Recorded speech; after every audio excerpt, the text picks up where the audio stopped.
Hi there, I'm Garry Armstrong and I'm a director here at Circon, working in the Stable Isotope Product Division.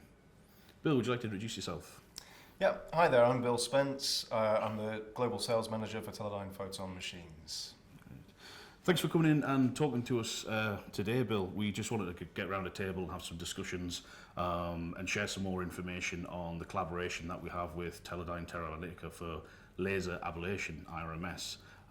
Could you tell us from your experience the sort of benefit of the system as a whole and how it is presented as an offering to the customer?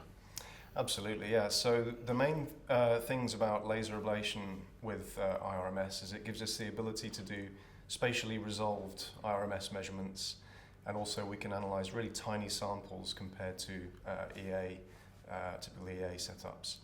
And the nice thing with our system is it's a complete solution. So not only does it offer the ability to use the laser ablation system, but we have complete kind of integration with the Circon IRMS system.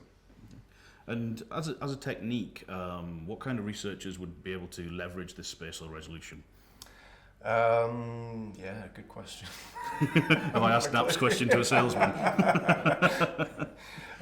No, but for the people that are going to most benefit from high spatial resolution will be anybody that's trying to look at variations in the isotope ratio as a function of time or position on the sample.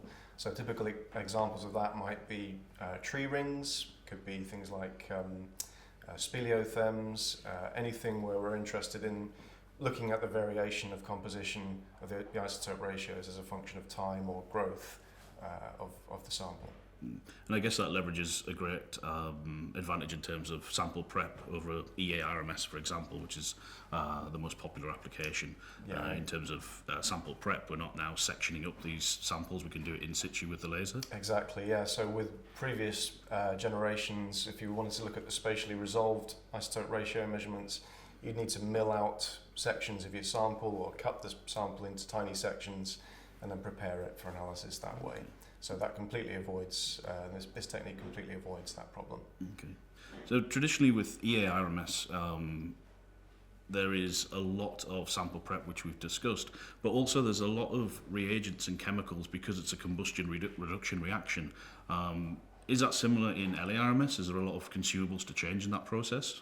No, not really. In fact, it's a much cleaner technique overall. We just need to ablate the sample. We can then creating an aerosol that's swept on a gas stream into a furnace. So we're then generating CO2 in the furnace, and then we're going to trap that on the cryo prep device. And then there's a bit of cleanup on that before it goes into the RMS, but it's really quite straightforward. Mm.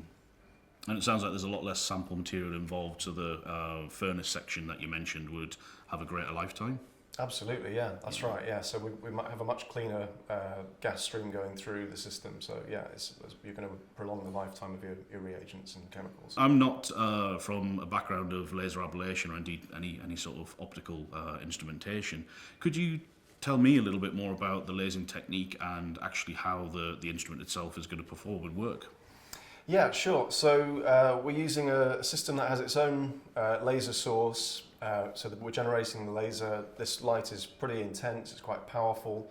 We're using a single isolated wavelength of light, and that's going to couple very effectively with the sample. So the sample sits in a special sample chamber. So that's really just a gas-type box that's very specially designed to keep the flow rates of gas going through the sample chamber nice and low, so it's going to be suitable for the IRMS sample material collection. And what we're doing, we're just firing the laser onto the sample, and we're trying to generate nice fine particles of aerosol, and then that's going to be swept on a gas stream into the furnace and then turned into carbon dioxide. So in essence, it's just a really simple technique where we can address any area of the sample. We've got a video microscope that's looking onto the sample at all times, so we can really carefully target micron scale or tens of microns, individual spots that we want to fire onto onto the sample, and then we can take those aerosol particles that are generated into the RMS system. Okay. And so would this technique allow the resampling of sample material? I know in EA you only get to burn stuff once, and once that material's been combusted you can't resample. Is there a mechanism to resample using LA-IRMS? Yes, there is, yeah. So we can address parts of the sample over and over again. So obviously it's going to consume tiny amounts of the sample as we fire onto it, but we can still see the area below where we've ablated previously, and we can re-ablate that, or we can go just to one side or the other of it. So you normally have the ability to resample multiple times and still get good data from it. It sounds like a quasi non-destructive technique if we're taking 60 micron samples. Exactly. And then you wouldn't see that with the naked eye. Yeah, exactly. Yeah, so we can take just single figure up to hundreds of microns of the sample per shot, and it's only going to ablate maybe a few hundred nanometers per shot, something like that. So yeah, very tiny amounts of sample. So we've been discussing in other conversations how the IRMS particular community is a global scientific market, and I'm sure also for laser ablation and ICP-MS other techniques. How do you see this technique being adopted on a global basis? I think the way that the market is likely to adopt laser ablation IRMS is it's going to be more on an application-specific basis. So I'd see these systems going into certain types of labs. More often than not, at the moment, it's academic labs, but I think that will branch out and we'll find more and more industrial applications for the technique. I know there's a number of systems out there already that have been derived, engineered as internal projects for the research facility, these sort of homemade systems. How would you see this product as differing from these homemade systems that have been a number of OEMs put together, possibly without support from the original OEM? Yeah, well, the main difference with our approach has been to work with experts that really understand not just laser ablation, not just the sample chamber technology, which is really important, but also the overall technique of IRMS. So by collaborating with Terra Analytic, who really understand the applications and who have designed the sample chamber that's specific to this application, and working with Circon and ourselves, we have this kind of triad approach where all three companies have got together and we've really formed a solution that's perfect for this type of application.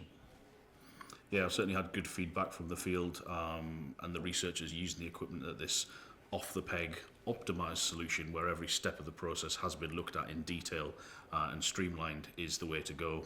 I don't know what your messaging is or if you're hearing similar. Yeah, oh, definitely. I mean, I think what we're hearing from the customers is that this is a proven technique. You know, we have lots of published papers utilizing these systems, and there's just more proof and more data around our solution than anything else that's out there. So, you know, normally the sample chambers have not been proven, they've not been specifically designed for this application, and what we've got is something that really has been made from the ground up for this application.